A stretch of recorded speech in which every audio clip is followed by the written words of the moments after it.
For our main topic here on Mastering Dungeons this week, we are going to continue our discussion about what TTRPG game publishers are looking for in their designers. 2 weeks ago, we talked about what Wizards of the Coast specifically was looking for based on their help wanted ads or sites. And so what we did was we reached out to some people who were in charge of freelancers, game design, lead designers, etc., at some different game companies to see what was important to them in terms of hiring and working with freelancers or even full-time game designers. And so we're going to start with actually a question from Michael J. Pastor, not Michael J. Pasta, via YouTube. How much have the job descriptions and roles standardized across the industry? In the interviews with, quote, classic designers of the early days, job descriptions were unique for the times and a whole new art form. I know from my startup days that we only came up with final job titles when it came time to print the CD and the credits, because we wore so many hats, not to mention an organizational chart that magically rearranged itself every other week. Yep. So that is a great question. And it really hasn't standardized a lot in my experience because the industry has changed so much, not just because of technology or not just because of society, but because of the breadth and depth of what goes into making these games and who is available to do that. I don't know what your experiences are with that, Teos. Yeah, I mean, my personal opinion on it is that I see companies still deep into the like, I need to fight a set of fires, so I need somebody now for this.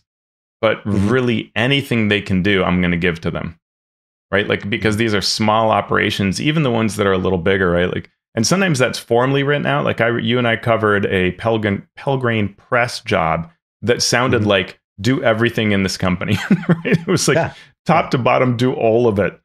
Production schedules, answer the phone, do our social media, and so it's so easy for every job to be like everything from clean the floors and take out the trash to, come up with what the production schedule will be and write the product. Not always, right? I'm being a little comedic about it, but it's to that level where it's not like this is a 100-person organization and so we're fitting you into this slot. So it isn't as simple as saying game designer, oh, you designed this thing.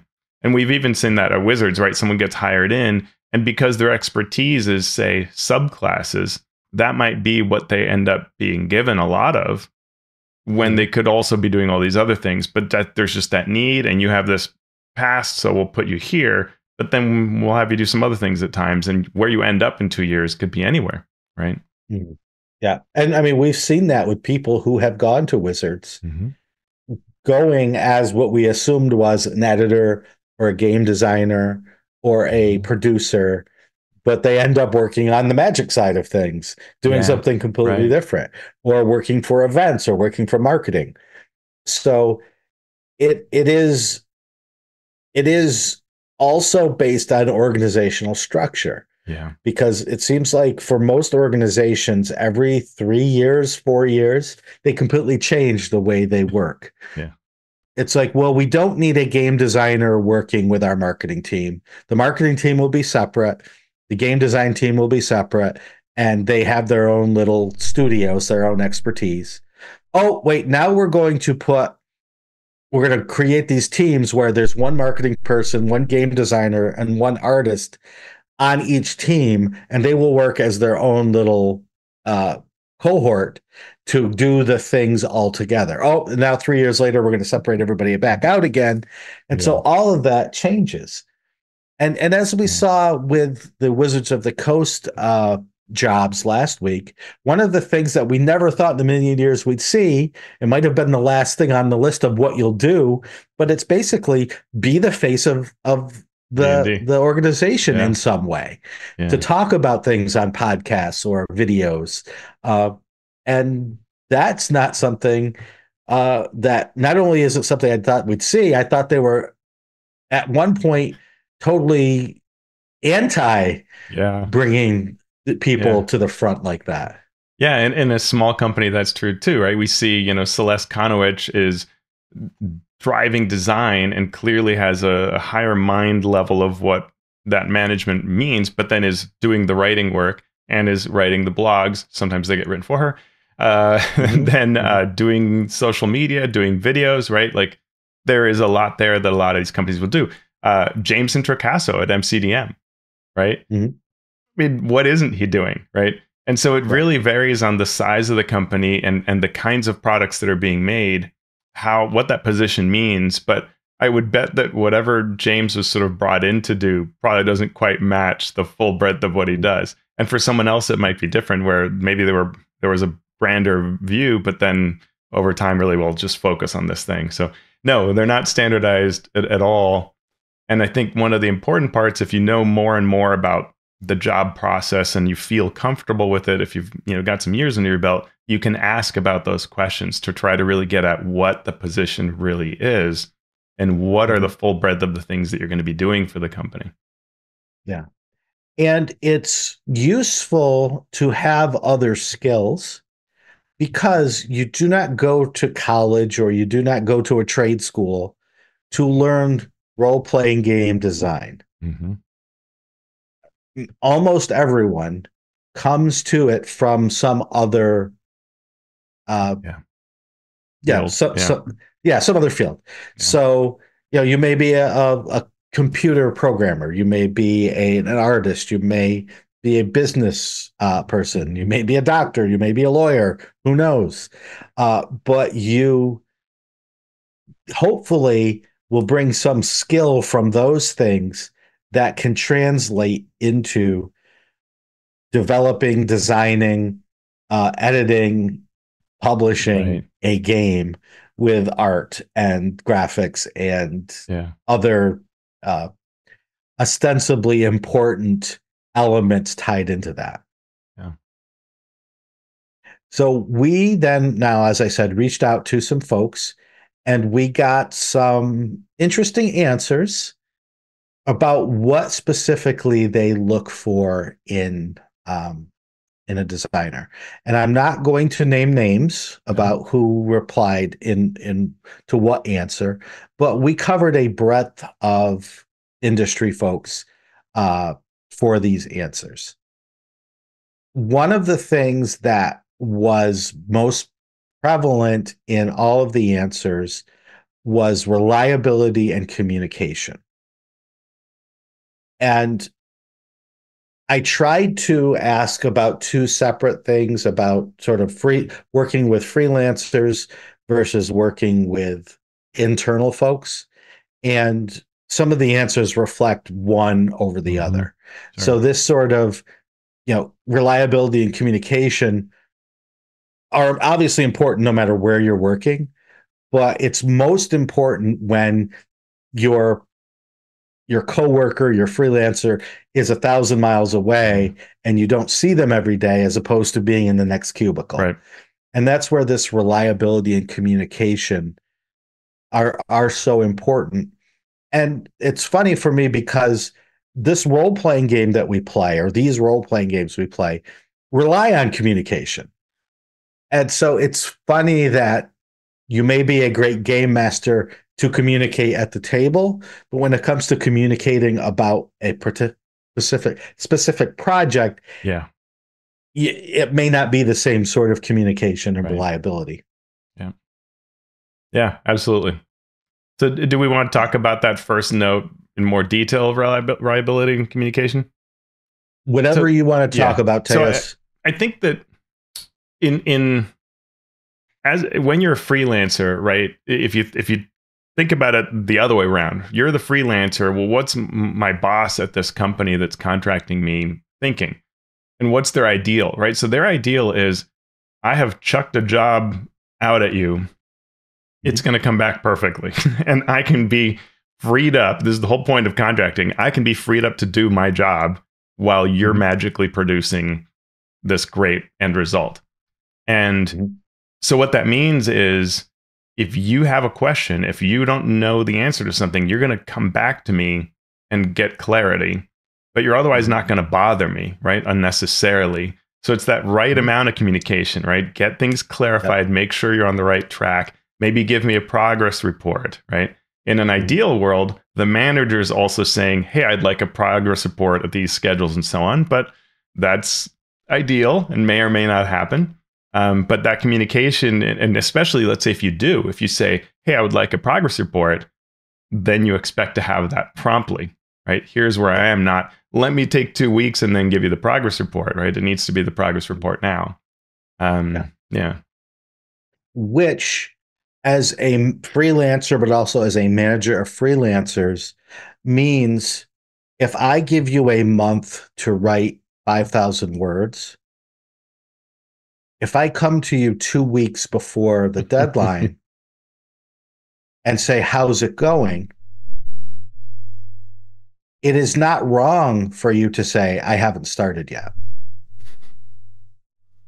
But I want to know that when I hand you the assignment, not halfway through the assignment. Yeah. So if I say you have a month to do these 5,000 words, I want to hear back from you. Listen, I'm busy and I won't be able to start until 2 weeks ahead of the deadline, but I can still get it done. I have everything prepped and ready to go. I just need to know that. It's not going to change my opinion of you. It's going to be refreshing to know that, okay, that's cool. However, if you don't say that, I will expect you to have some work done to show me, or some feedback or something, that so I know that you are on schedule and on task. Yeah, I can give an example of that. Jeff Stevens reached out to me for one of his previous magic item books and said, would you be willing to do this? It's a flump related magic item. And I was like, well, I can't say no to that, but my life is really busy, but I know I can crank out a magic item, no problem. Send me the info. And Jeff sent me fantastic templates, right? Like, one of the things that folks know who've worked for him, he gives you really good, like, everything you need to know about his expectations. It's all super clear. So I knew I had no questions, and I could literally put this aside for when I had that time to do it.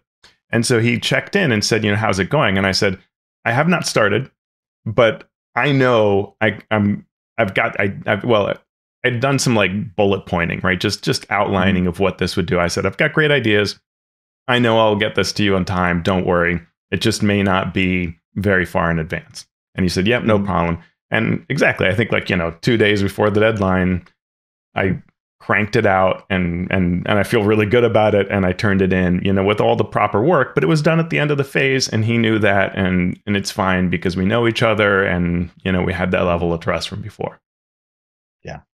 And I love working with new folks. I want as many new voices of as many diverse backgrounds coming into the game, coming into the design, development, editing, art, all of it. But there's an inherent risk when you do that. Yeah. And often the audience who clamors for new voices and who clamors for things don't understand that risk. But this sums it up pretty quickly.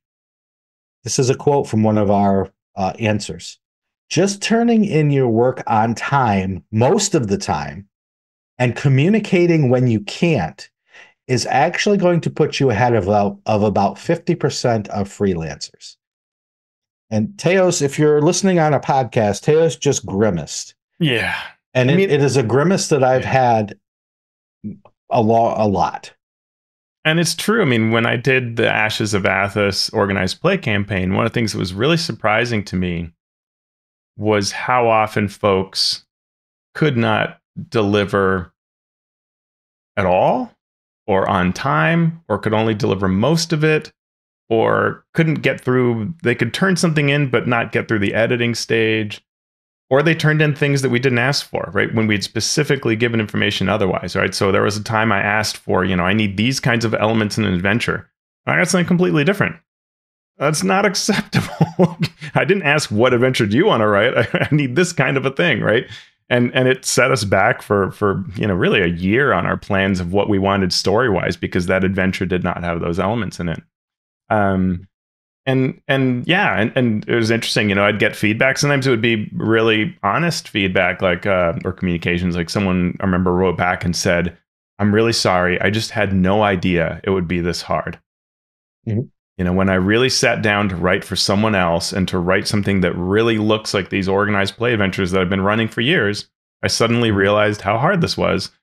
And, I'm really sorry to let you down. And this was a case where, speaking of communication, early on in the process, I said, how's it going? Oh, it's going fine. Check in again. Everything fine? Any questions? Nope. All good. I would like to see, a draft.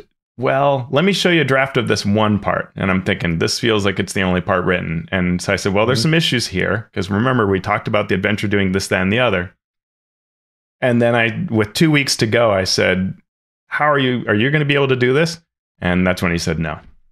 Yeah. And so, basically there was nothing useful that I could get out of it. And I had to write the adventure largely myself.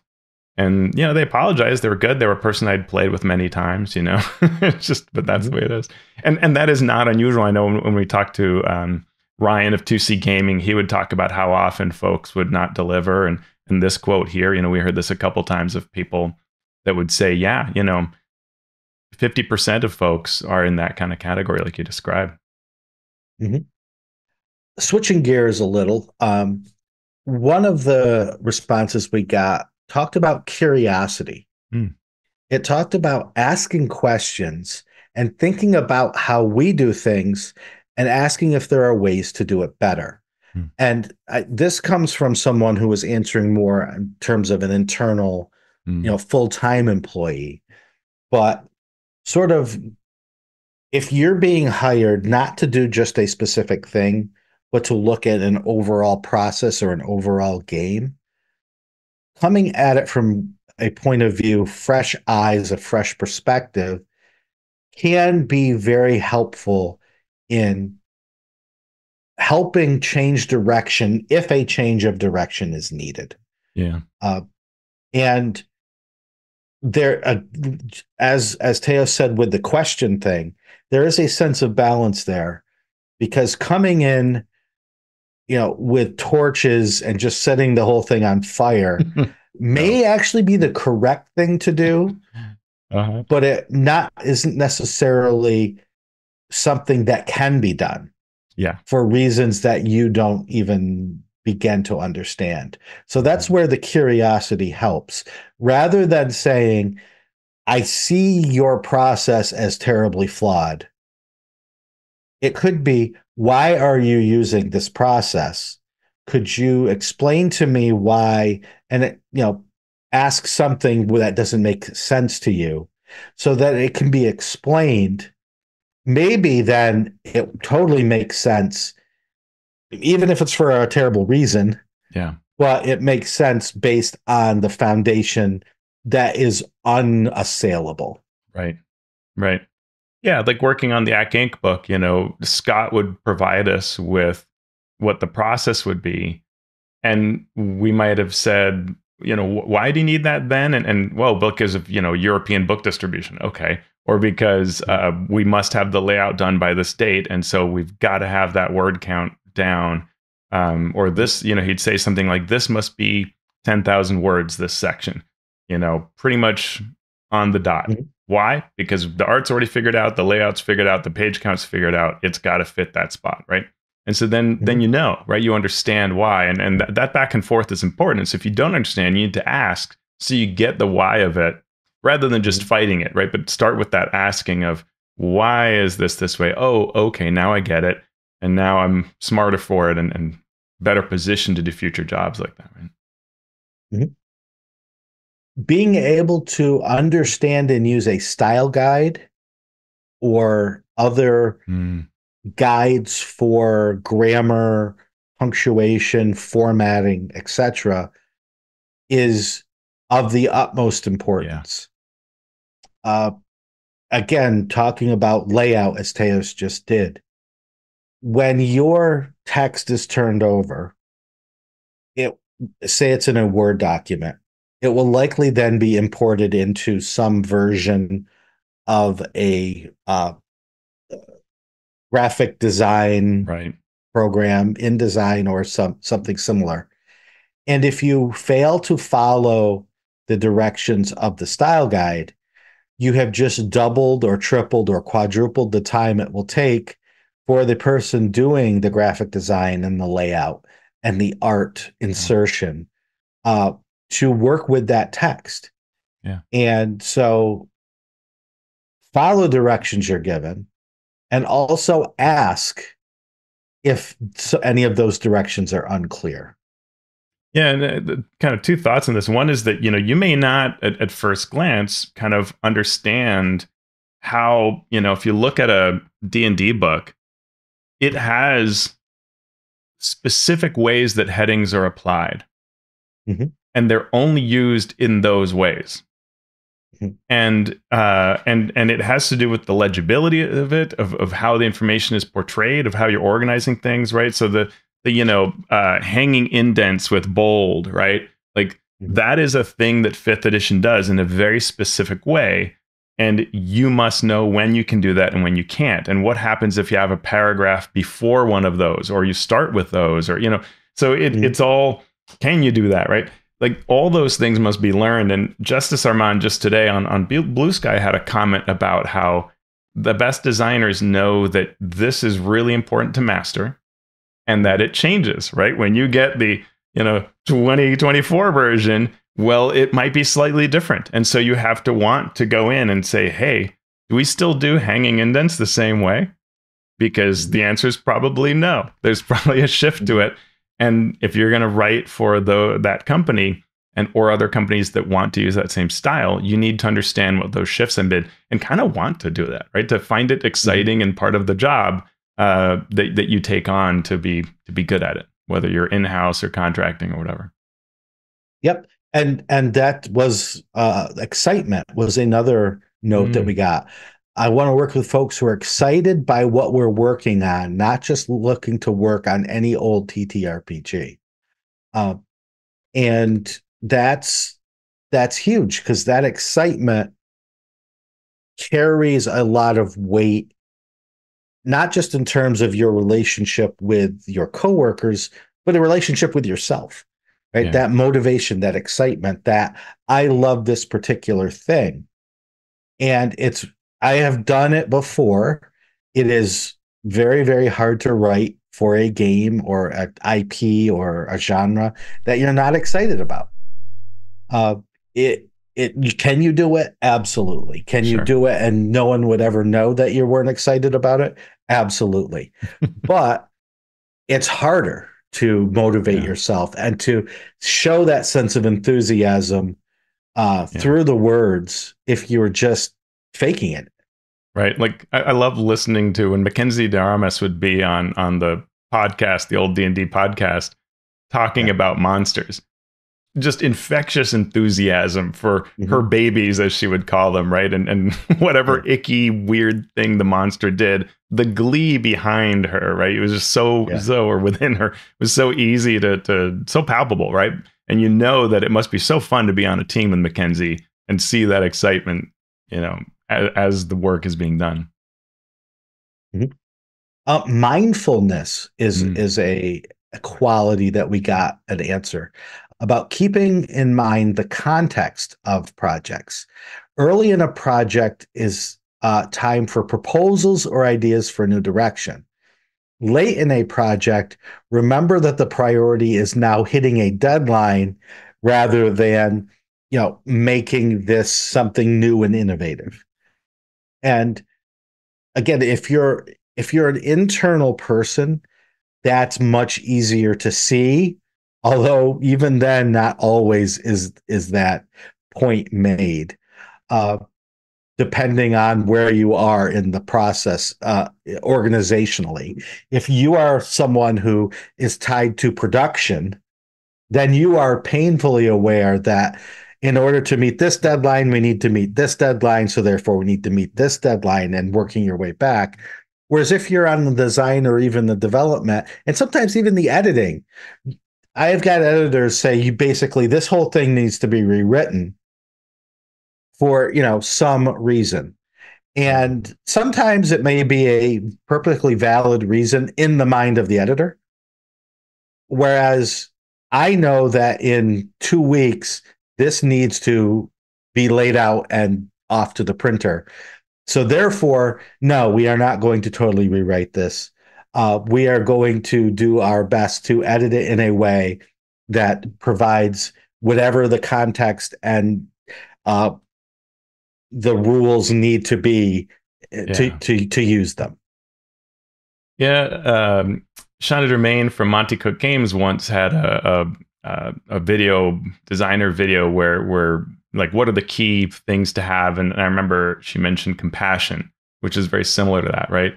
And it's compassion both in the creations, but for your teammates, right? For the people who are working for you, or you're working for them, and you can see that like. I've been fortunate to have editors that are super, super kind. Like everybody I ever wrote with at Wizards, they would do things like check in with me and say, hey, I'm going to cut this power from this monster because there's just too many here. I hope you're okay with that. It's like, yeah, you're the editor. You can murder my monster any way you want. But then by also telling me the why of it and why like this thing is being cut, then I'm learning, right? And I'm getting better at it. Scott Fitzgerald Gray does an amazing job of telling you why changes are happening and checking in with you, or saying things like, we really need a title for this. It never got titled by Wizards. What do you want to do? And for Cloud Giant's Bargain, he came up with the title because it was such a weird production schedule for that. And I think I was at Origins when we were having this conversation, and I said, it's going to be 3 days before I can even think straight. Do you have a title that you like? And so he named it, and I was like, that's beautiful. Ship it. That's great. Now the project can be closed. Because like the last thing was left was to title it, and just so that compassion for one another makes all of the work better. I got this one that said, love working with folks who have big, bold ideas. It's cool if you can make 50 new magic items, but if you can create a whole new system for crafting items, that's more likely to catch my eye. And that is huge. That is the difference between sort of imitative design, versus completely I don't even have a word for it. And the caveat there being, I also need you to be able to make 50 new magic items. If that's the task at hand. The job, If I hire you to make 50 new magic items, don't come back to me with a whole new system for crafting magic items. Right. Talk first. Or do the 50 magic items, then send me this thing, because I have needs as the producer. And what I need is those 50, not just 50 new magic items, but 50 really cool, innovative, evocative new magic items, not just rubber stamped potion of. Right. Yeah. And if you have, a lot of creators do have wild ideas, but knowing when that idea is welcome and when it's too much, right? So like if what you really needed was 50 magic items and I come up with a whole new system of magic items, it might be great, but now it's a whole thing that has to be supported or explained or carried through. And that may be too much, but something that's innovative, like say create that some of those magic items are in a new family type structure or are linked in some way, could be a very lean thing that is innovative, creative, cool. Right, magic items that evolve with you or something like that. Now that's a neat feature, but you'd want to talk through it before you spring it on the project, because that's not what was in the job description, right? I got the word courage written, which I thought was interesting. Creative work is hard, and it's easy to hide problems or let ideas die because you're worried about what other people might think. And I thought that was interesting. Not especially that part about hiding problems or letting ideas die. And I do think there is, like all of this we've been talking about, a line. I Hmm. want people to stand up for what they think is right, Hmm. but I also want them to be compassionate and Right. accepting of the needs beyond their particular uh their particular focus. Yeah. Yeah, it's such a fine line. I think of a lot of non D&D RPGs and how often the material for it actually feels like it's D&D. Mhm. And so that's where I'd like there to be some creativity. But I could see that if someone just hands out an assignment and that's what you're used to creating, if you don't have those conversations, so there's an ideal world where you can talk about it enough, that initial communication, and say, hey, I want to make sure I understand what your system is like and how I can create something creative for it, or even a setting, right? If it's the ethereal expanse or it's whatever, right? We joke about Spelljammer not having ship rules, and so you could see a conversation where you'd say, "Hey, I'm writing for Spelljammer. Do you want me to put in some ship rules?" And and there may be a no or yes to that, and you want to be okay with whatever that answer comes back, and then Mhm. achieve the end result without creating a problem, right? So maybe it's Mhm. no, we really don't want a new set of ship rules. Okay, Yeah. but what if I could make the combat dynamic by having these elements in there that are just encounter specific? Yes, absolutely. Let's go with that. Okay, like Yeah. some that kind of conversation. So it's still big and Yep. bold, but it's acknowledging the problem or the constraints. And Yeah. One of the first 4E projects I worked on for Wizards, I came up against this mm, because I was asked to write encounters, a section of an adventure. And so I did what I needed to do for fourth edition, which is right, make these set piece encounters like yep. 4E loves Hmm. and make them interesting and make them fun. But what was lacking, what I instruction wise, what I did not get was a story, a deeper story to go with them. Hmm. So what I did was I created these encounters, but then I inserted into these encounters a backstory that the players could sort of ferret out a history of this location as they played that would become important at the end. Yeah. And but I did so in a way that they could be easily removed, these pieces, and just leave the encounter. And so I sent it in and I said I really think this my section of this is lacking a sense of history, lacking a sense of what this place is and why it's important. Yeah. And what I got back was, we don't want to give this place a history. That sounds like fourth And edition. I said, I get that. Is there anything we could do? Because if I was a GM running this, I Mhm. would say these combats are fine, but boy, do I wish there was a story behind them. Yeah. And I got back, it's too late in the process. We're not going to give this place a history for a ton of reasons. So, Mhm. no. And I said, okay, here are Okay. the encounters. And could I have pushed back more? Absolutely. Would it have done me any good? Absolutely not. Yeah. And what's the price of that? The price of that is reading reviews of the adventure and having it say, this adventure is not good because it lacks a sense of history. It lacks a sense of what's happening. And it was literally word for word what I said Mhm. to my lead designer. But that's the job. The Yeah. job is write these words in the way that they want it as a freelancer. And that's what we're going to end up with. Yeah. And we learn from mistakes like that. Like I had a project when I wrote Howling Void for organized play. I initially wrote a sort of setup piece where you are in this monastery with the monks and you get to figure everything out. And then finally you get into what really matters, which is the air node to stop these chain of events inside of a magical node of elemental air, right? And Mhm. as I play tested through it and worked through it, I realized all that early stuff is just getting in the way of the fun start.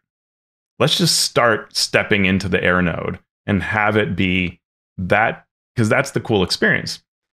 And so I made that change and I turned it in. And the final version comes out with an intro involving the monks in the monastery. And I realized I never communicated to anybody why I started sort of in this in media res and whatever. And I should have. And so what ended up is the adventure is strangely, like, it was for a long time called a 2-round adventure, which it isn't. But that early part really does add an incredible amount of time. And when it first premiered, I was at the convention and someone said, well, we're halfway through the adventure and we have not gotten to the air node yet. And I just thought, this is exactly what I didn't want, but I didn't learn to communicate that properly. And so, lesson logged in my book of things not to do and how to do it differently next time. So the final question I asked these folks was, if you have 2 designers who you are looking to hire, or 2 freelancers who you are looking to hire, and on paper they seem very similar. They have similar experiences. They have similar, right? Their writing seems good. Everything seems good about everything, but there's one difference. What to you is that important difference that you would take one person over the other?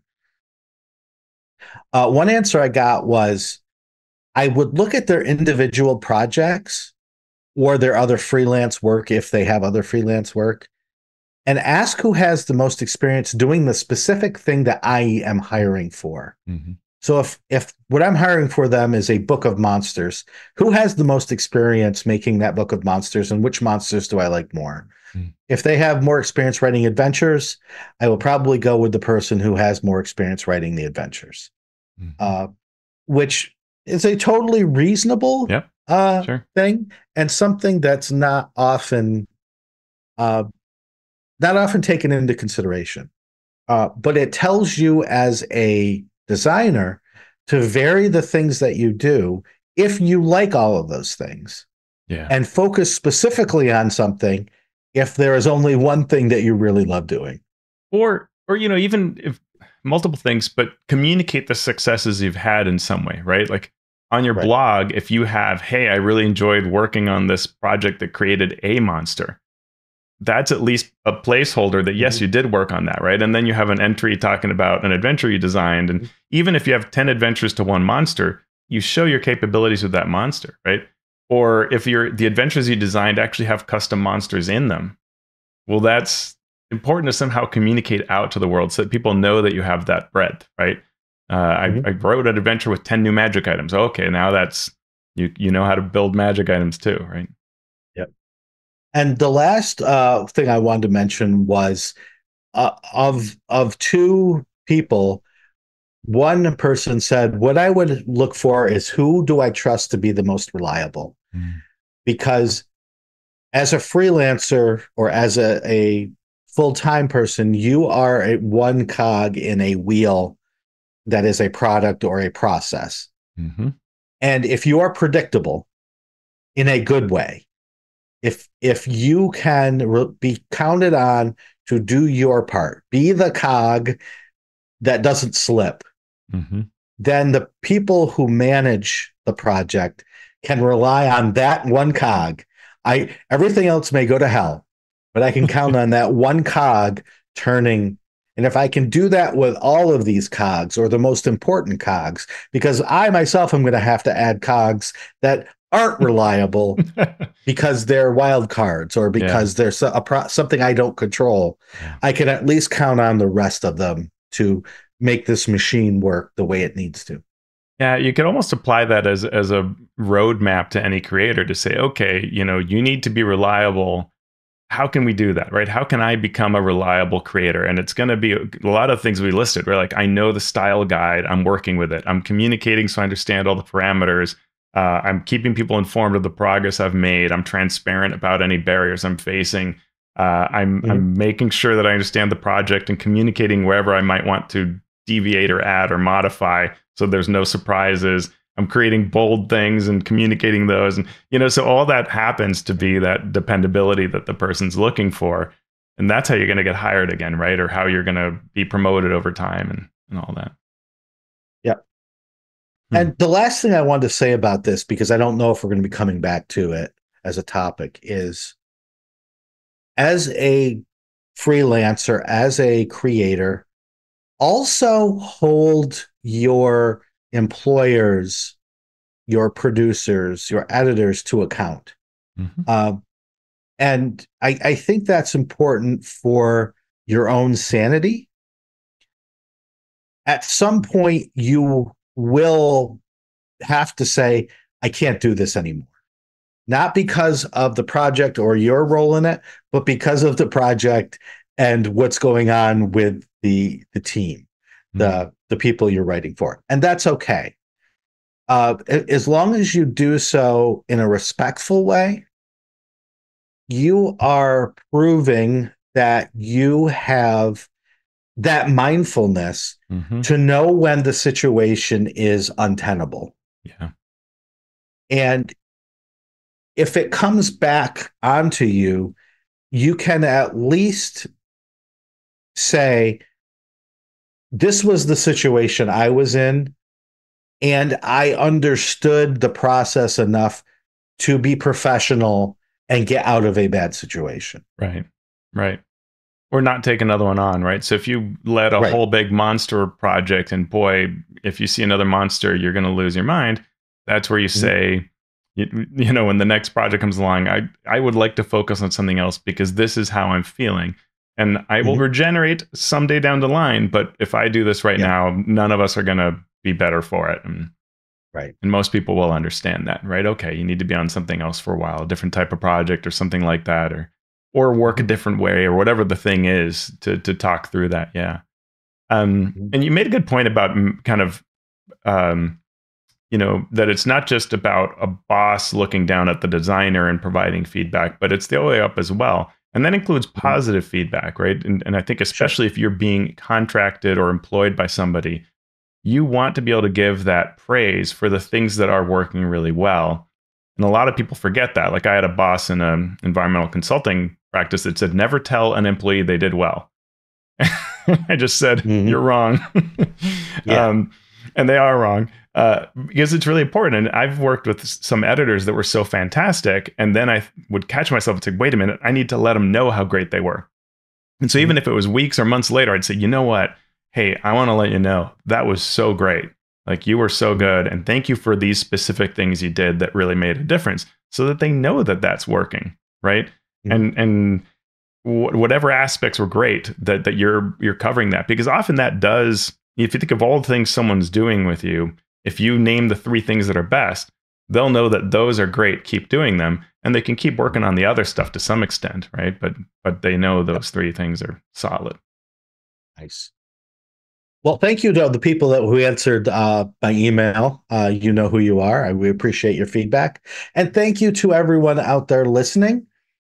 We so much appreciate your support, your ears on our words. And for those of you who support us via our Patreon, we cannot thank you enough. Our Master of Dungeon supporters, tip of the hat to you and your support. To our Master of Realms supporters, you're mentioned right here in our show notes, which I'm scrolling through right now. And for our Masters of the Multiverse, well, you know what's going to happen. Keith Ammon of The Monsters Know What They're Doing, Lou Anders of Lazy Wolf Studios, Craig Bailey, Dave Bastianson, Steve Bissonette, Merrick Blackman, Calvin Bridges-Avalos, Evil John, Will Doyle, Andy Edmonds at Nerdronomicon.com, James Fisher, Scott Fitzgerald Gray at Insane Angel Studios, William Harshman of Runeforged Tabletop Gaming, Ben Heisler and Paige Leitman, Sean Hurst, Mark and Mary's Gaming Compound, The Mighty Jerd, JR of The Twilight Perspective, Brian King, Jim Klingler, a.k.a. DM Prime Mover, Chad Lynch. Thank you for the message this morning, Chad. I really appreciate it. Paul Mata, The Mathemagician, Eric Mengi, Anna B. Meyer of Fantasy Cartography, Trey McLemore, John Mickey, Sean Malley, Falcon Neal, Tom Nelson of The Deck of Player Safety, Mighty Zeus, Phil Wirt from the Philadelphia Area Gaming Expo, Grog Prince at Tentacles Squelching Wetly, Post Fiction RPG Audio, Robert Pasley, Vladimir Prenner from Croatia, Hugnus, Ozymandias Rex, Runner Rick, Chance Russo at Drago Russo, Andy Shockney, Krishna Simosa, Josh and Lewanika of the Tabletop Journeys podcast, Talos the Stormlord, Jeremy Talman from the D&D and TV podcast, Tres, Joe Tyler, Marcelo de Velasquez, the Valiant DM, James Walton, Graham Ward, Jason Ward from Accidental Cyclops Games, Javier Waziak, Chris Webster, Zach Types, and Walt Winfrey. Thank you so much for your support. Thank you to our patrons. Thank you to our listeners. If you are not our Patreon, but you would like to be one, you can go to patreon.com/masteringdnd and help us out. You can also leave us reviews on Apple Podcasts or wherever you listen to this podcast. Or if you like to watch us for some unfathomable reason, you can go to youtube.com/@masteringdungeons. Leave us a like and stars and all the stuffs. Teos, what are you working on and where can people find your stuff? It will not be shocking to say that my next video is going to be on how to recover from system failure and how to prevent getting messed up by system failure, because perhaps I've learned some things. Yes. It will be a 7-part series. Oh, boy. Yeah. But people can still find you on alphastream.org. Find me on Mastodon. I'm even on Blue Sky. All right. You can find me on the socials at Shawn Merwin and the podcast at Mastering D&D. However, your time is ticking down because I will be leaving X and so will the podcast as soon as I'm through with my 100 tips for TTRPG writing. So catch us on Mastodon, catch us on Blue Sky, catch us on YouTube, some of those other places. And with that, Teos, you're back. We've got all the advice for becoming a TTRPG designer. What are we going to do now? Well, I'm going to communicate to everybody how I've been backing up my files a lot better. Yes. And I'm preparing for a double recording of the Eldritch Lorecast tonight. So I got to go have a cider or 3. Yeah. Practice your Australian accents. Good day. Perfect. Nailed it.